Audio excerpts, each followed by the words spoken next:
Welcome back. Quarterfinal number 4, hitting the lineup now. Bede Durbidge up against Joel Parkinson, two of the longest serving members on the championship tour. Good mates who haven't had a head-to-head heat for some time now.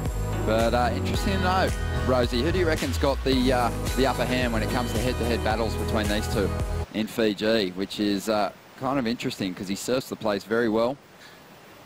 And let's see what happens.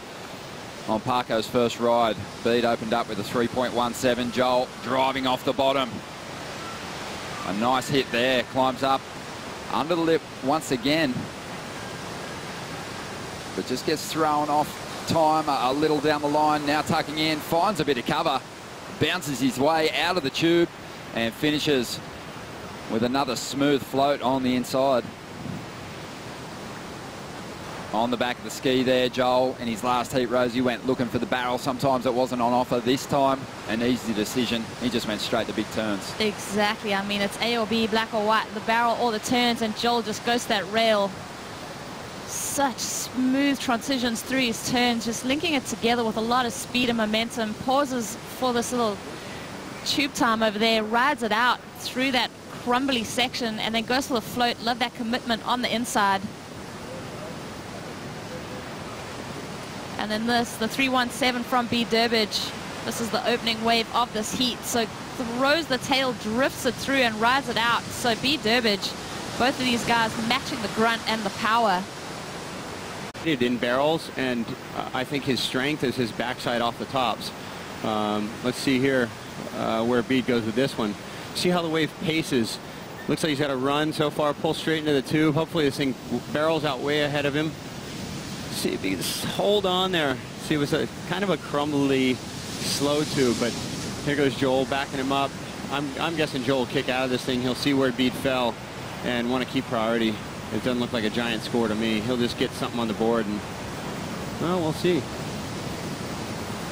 Oh, big adjustment there. Yeah, weird adjustment off the bottom there, and well, Luke Egan, Connor O'Leary, Stu Kennedy talking about the later stages of quarterfinal number 3. Juan Daru's effort to try and track down a low score. Unsuccessful. That'll work for Connor. But just going over what unfolded in that heat out here at Cloudbreak at the moment. So it's a tough thing to manage your students' expectations of themselves and their feelings. As we see Joel Parkinson on a good-looking wall here. And Joel drives off the bottom now, throws everything into the lip.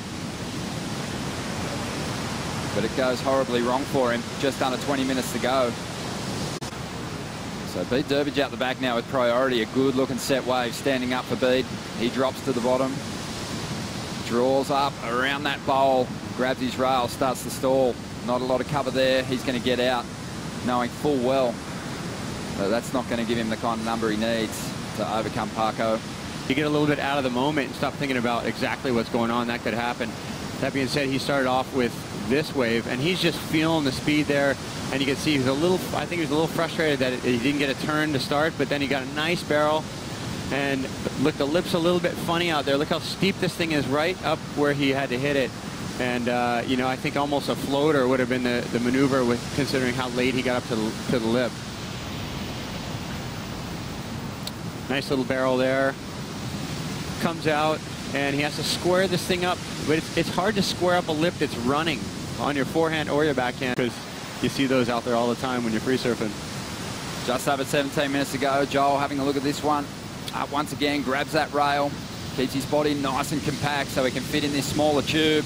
Really traveling for a long time now, but he's not going to find the exit. Yeah, and I think Joel is feeling that the ocean seems like it's slowed up, so he's just giving himself a bunch of opportunities. On motivation to really just evolve your surfing every year.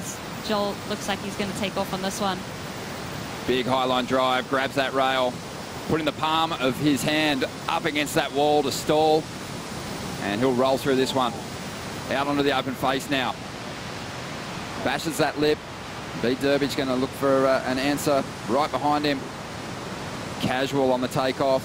Stalling now, puts his backside right there in the face of the wave to really get some time inside that barrel. A little bit sleepy on the outside, but gets a bit of pocket to work with now and calls for the sled. So 14 minutes remaining at this stage, but Bede chasing a 7-point ride in this wave during the break. Well, here we go. Bede Durbidge. See a lot of water pulling up the face on this wave for him, but it also gives him ample opportunity to make connection with that lip. So Bede, been waiting a long time for him to lock in his second best scoring ride. This could be it, a bit of a bigger wave for Bede.